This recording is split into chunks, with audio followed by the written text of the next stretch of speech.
হ্যাঁ রাহুল, কি খবর রে? আজ তোর মুখে এত ভাবনা কেন? সুমন: আর বলিস না রাহুল, ভাষার ক্লাসে একটা বিষয় নিয়ে খুবই ভাবাচ্ছে। চলিত ভাষা খারাপ না ভালো?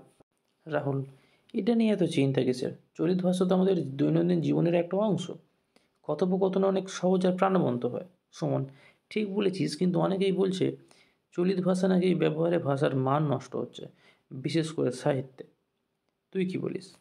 রাহুল: ধুর, ভাষা তো মানুষের জন্য।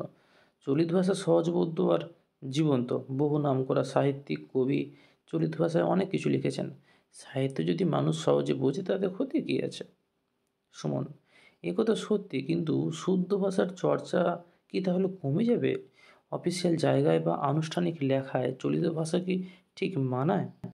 রাহুল: দেখ, আনুষ্ঠানিক জায়গায় শুদ্ধ ভাষা ব্যবহার করতেই হয়, কিন্তু তাই বলে চলিত ভাষা খারাপ বলার কিন্তু কোনো যুক্তি নেই। দুই ধরনের ভাষারই আমাদের প্রয়োজন আছে।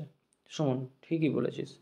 চলিত ভাষায় যে অনুভূতিগুলো সহজে প্রকাশ করা যায় তা হয়তো শুদ্ধ ভাষায় সম্ভব নয়, তবে শুদ্ধ ভাষার গুরুত্ব কিন্তু অস্বীকার করা উচিত নয়। রাহুল: তাই তো, সব জায়গায় নিজস্ব একটা সৌন্দর্য আছে। একটা কাজ করি, যেখানে যেটা প্রয়োজন সেখানে সেটার ব্যবহার করব, তাতে চলিত আর শুদ্ধ ভাষা দূরে টিকে থাকবে। সুমন: ঠিকই বলেছিস। তাহলে আর চিন্তা নয়, ভাষার স্বাভাবিক প্রয়োগই আসল কথা। ভাষা তো আসলে ভাব প্রকাশের একটা মাধ্যম, সেটারই তো গুরুত্ব পাওয়া উচিত। তোমরা যে কোনো প্রজেক্ট, যে কোনো প্রশ্নের উত্তর জানতে ভিডিওর নিচে কমেন্ট করো, আমরা সেটা নিয়ে 24 ঘন্টার মধ্যে ভিডিও বানিয়ে দেবো। এটা নিয়ে অনেকে স্টুডেন্ট করেছে প্রশ্ন, সেটা নিয়ে আমরা 24 ঘন্টার মধ্যে ভিডিও বানিয়ে দিয়েছি। আর সাবস্ক্রাইব করে রাখো পরের ভিডিও দেখার জন্য, এবং এই প্লেলিস্ট থেকে তোমরা তোমাদের পছন্দের পড়াগুলো দেখে নিতে পারবে। Bye bye.